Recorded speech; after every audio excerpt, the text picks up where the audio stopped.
Hello everybody, welcome back to another episode of Man Manga Boy. Read a lot of manga this week. So this is a 3-in-1, this is a 2-in-1, that's 5. 6, 7, 8, 9, 10, 11, 12 volumes. I've been keeping up a good 12 volume pace. Not only for this year, but like for the past month and a half now. If not 12, it's usually more, so I am pretty happy with myself on that. So, with that out of the way, let's get started here.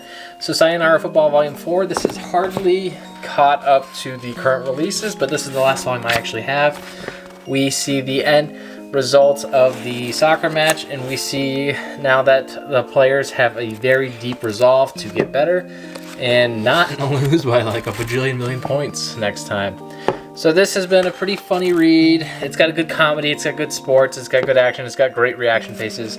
She's one of my favorite characters, named Sei. I've been loving her so much. She's also this girl on the front cover here. She's my favorite. Sorry, main character Nona. I don't even remember your name anymore because it's all about her in this life. Anyways, if you guys like soccer, sports, manga, or even just a good, strong, female lead, I would definitely recommend this story to you. This book. It is great, by the same author who created Your Lie in April, which I just realized that this praise thing here is about Your Lie in April. It's not actually about Sayonara Football at all, so I feel a little bit betrayed. 86, Volume 2, a little bit more interesting. I had this one already. I got them both at the same time because they were on sale when I had gotten them. This shows us that, our main character thinks she's not racist, and then they're like, no, you're totally racist. You don't even know what our names are. And then she's like, shit, they're right. I don't know what their names are. And I'm like, what is wrong with this, stupid lady? She's, never going to be able to compare to these people because, she's not in their situation at all. I liked how there was a guy who was the same race as her, and he went onto the battlefield and was just living his life in the battlefield so he could experience what the 86 experience and do what he can to save their lives. I thought that was really cool. I do appreciate that she is, involved in making the correct decisions instead of showing up drunk or hungover like some of the other operators do. But, I really just want to understand why this is an interesting read, for people. A lot of people say this is a really good manga. A lot of action, a lot of good, twists, but so far there's not been much twists. I mean, yeah, there's been a death, but so what, It's just not my thing so far. I usually give manga 3 or 4 volumes, so I probably will give this one a few more when they come out. They aren't yet. I don't know why. But I don't even think that you can pre-order Volume 3 yet. Maybe you can, but it's a little bizarre. Dot Hack Alcor. So I didn't know much about this, but apparently this is actually about Nanase. And if you've ever played Dot Hack GU, you'll know that she was very close to Kun, Gaspard, and Syllabus, actually. And not only that, but Nanase actually becomes a member of the Moontree Guild under a different character name in the game, but you hardly even know her. You pretty much just hear about her. So this takes place in the first game.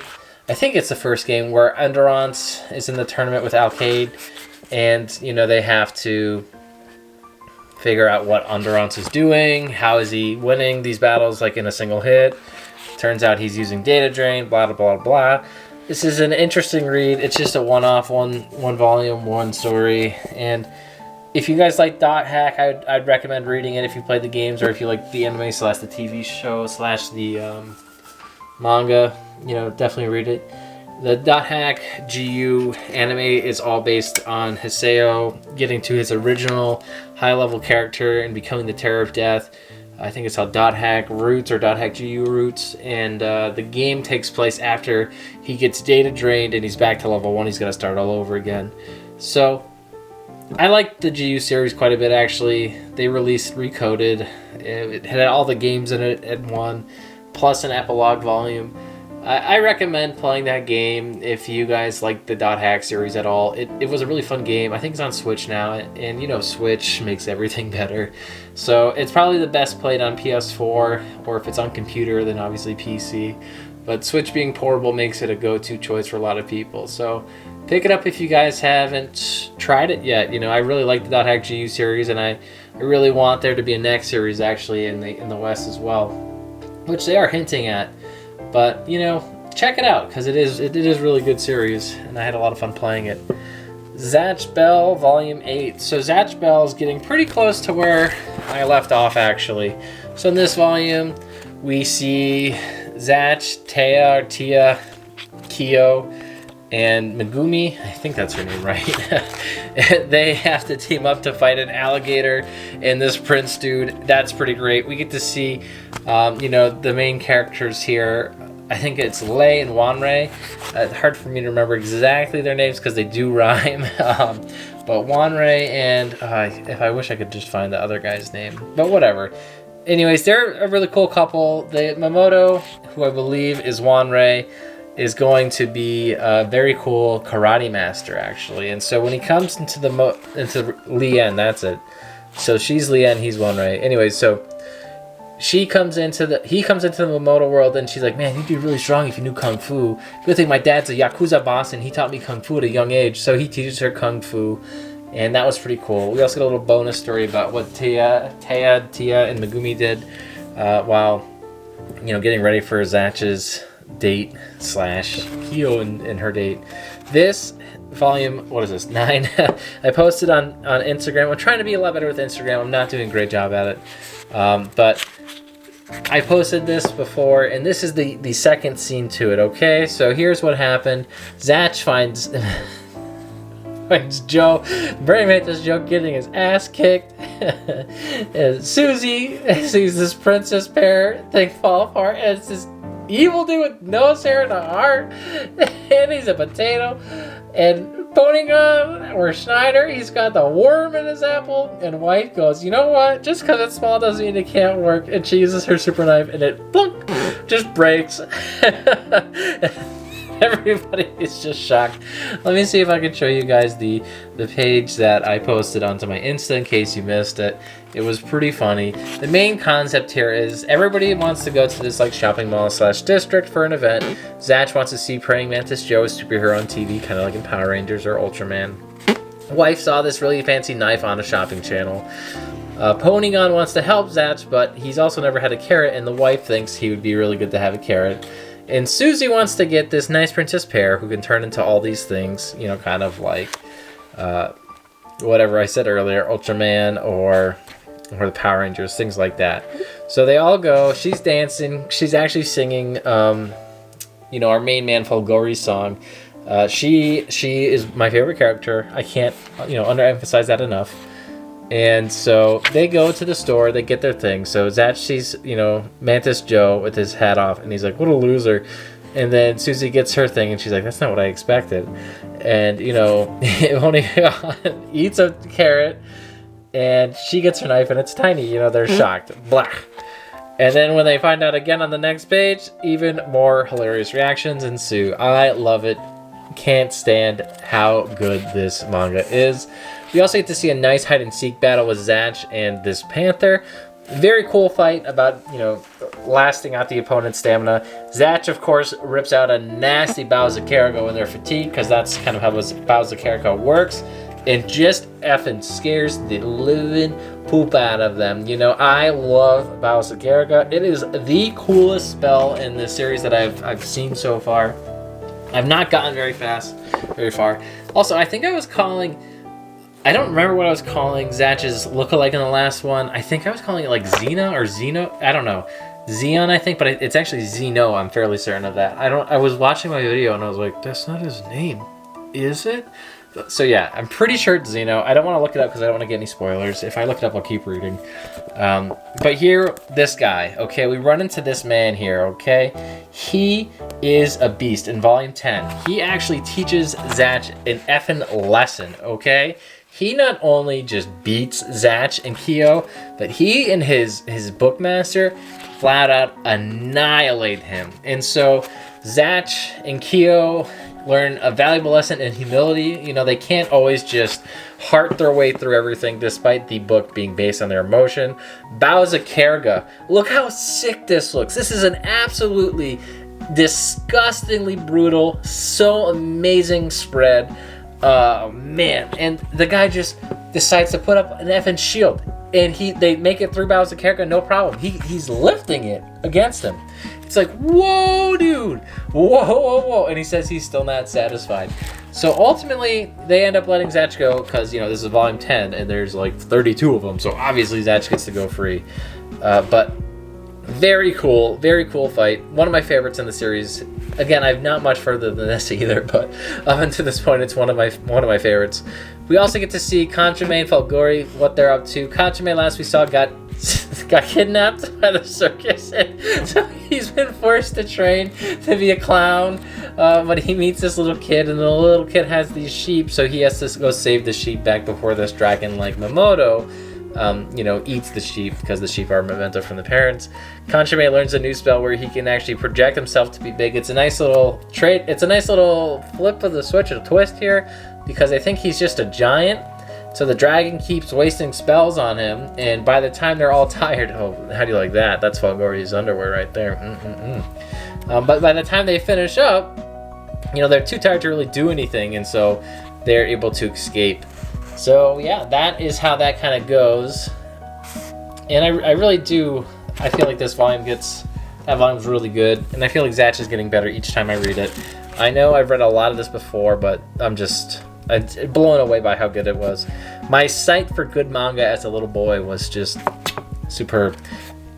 Anyways, in this volume we get to see Zatch versus Mr. Riddles and Kiddo. And, you know, Mr. Riddles knows everything in the world. That is why he's so great. I love his little Avengers thing that he has going on. And he goes, which one of these is not like the others? And he's like, I don't know. Is it Lady Susan? And he's like, it was Lazy Susan. How did you possibly know? And it's like blatantly obvious. I mean, if you see all the other heroes, they're like blatantly from the Avengers, and then Lady Susan's like Starlight, you know, in a Starlight-esque costume from The Boys. Zatch also meets this girl who used to crush on him when they were in the Mamoto world. And we also figure out what's going on with these stone tablets. Well, not really quite so much, but we see Zophis with them actually, from Shuri's flashback. Next, we've got Tokyo ESP Volume 3. This is a 2-in-1. We get to see what's happening here with these cool professor here, how he has his face. We get to see, you know, the white girl in the internment camp and how she's faring in there. Not very good. We also get to see in the next volume how they're going to, you know, undo the professor and take them all out. Again, this series is really cool. A lot of superhero fantasy action. I don't want to spoil too much about it because this is a big climactic moment. The next volume of this will be in a time skip, actually, so that's pretty cool. I still strongly recommend reading this. If you guys haven't yet and I haven't convinced you, please pick up this series. It is very good. Lastly, Akira Toriyama's manga theater. I really only recommend getting this if you're a huge Akira Toriyama nut like I am. I've got everything by Akira Toriyama that came out in English. I'd say the first half of this is really skippable, but it's interesting to see where he came from. You know, but as you get towards the second half of it, it starts to be actually some really good stuff. We get to see Cashman, he's one of my favorites, and also this kid, Gogo Ackman. These two were probably my two favorite series that I read in this one. But overall, it was a pretty good read. I just wouldn't recommend you get it. You know, the beginning is just so mediocre, and the only good part is really the last volume on the 3-in-1 here. I'd say that's probably the best one. This is Cashman. He's an alien that came to space. He needs money to get his spaceship so he can go back to space. But yeah, that is it. Those are my favorite standouts in this series and this volume. We get to see the one-shots and original concepts for Dragon Ball in here as well. But thank you for watching. Please let me know what you read down in the comments below. I really like to talk to you guys about what you're reading, and it makes me kind of get to see a little bit more manga and get a few more ideas about things to watch from me. But until the next one, I'll see you then. Bye-bye. Hello, so I forgot to record this when I recorded my video. I got my cat, Ebony, all over me right now. So I just wanted to talk real briefly about Weathering with You, the movie. I did watch it, and now let me tell you, I didn't really like it as much, actually, as the manga. The music, of course, is, like, really good. The animation is pretty good, too, but for whatever reason, the story to the movie version just, like, didn't hit it for me. There was some pretty big differences, actually, from the movie and the manga, and the reason why I prefer the manga over it on this one is really just the amount of depth and character growth, and not only growth but portrayal. I don't know. I just felt like the characters came across better in the manga. In the movie, I don't know much about the characters other than the main guy and the girl and the girl's brother. And the girl's brother, I mean, do I really even know that much about him? No. He's some sort of ladies man, I guess. I don't know. Anyways, it just wasn't as good of a story. It felt like a really rushed version of it, which it is. I mean, it's a 3-volume manga versus, a movie, which is like 2 hours long. So I really didn't feel as much of the heart or the connection to this, movie as I did the manga. And so if you guys ever thought that the Weathering with You anime was, or the movie, anime, whatever, was a little bit, subpar compared to this author's or director's work, I definitely will point you towards the manga. It is way better. It's not even close. The story, you get to feel a lot more for these characters. You learn more about them. I honestly thought that the guy who was working the journalist shop was like an asshole when I was watching the movie. I was like, this dude is just like taking advantage of this kid, for most of the movie. And, he has a change of heart at the end, and, he's got a daughter, but he hardly mentions the daughter. And the manga is a little bit more involved. We find out that he's gone through all these different custody battles with the kid, and they do show it a little bit in the movie, but it's really got more depth to it in the manga. So I definitely recommend watching or reading that manga, picking it up. It's 3 volumes. It's not that bad. By Vertical, they did a great job with it. And, just giving that a read instead if you like this author's work typically. There are a few other manga, that didn't actually get a movie release to my knowledge. Maybe they have a few OVAs. Further on this author's work, Right Stuff also just had a sale during the winter sale on, this author as well, which is very good. I grabbed quite a few of the titles there as well, so I'm probably going to be reading them as we keep going around. Anyways, sorry to forget to add my thoughts on the movie. I probably would rate it like a 6 to a 7 out of 10. The movie and the manga probably be like a 7 to an 8. I mean, I do think it is way better. It's a very quick read too. And yeah, if you guys watched the movie first and you liked it, read the manga. You'll be blown away. If you guys thought the movie was just okay, read the manga. You'll think it's great. Anyways, thank you for watching again, and sorry for tagging this on at the end and forgetting about it until this last minute here. That's why the video was a little late, because I remembered I had to do this, and I was like, oh shoot, I didn't do it yet. Anyways, thanks for watching. Let me know what you guys read in the comments below, and we'll see you next time. Bye bye.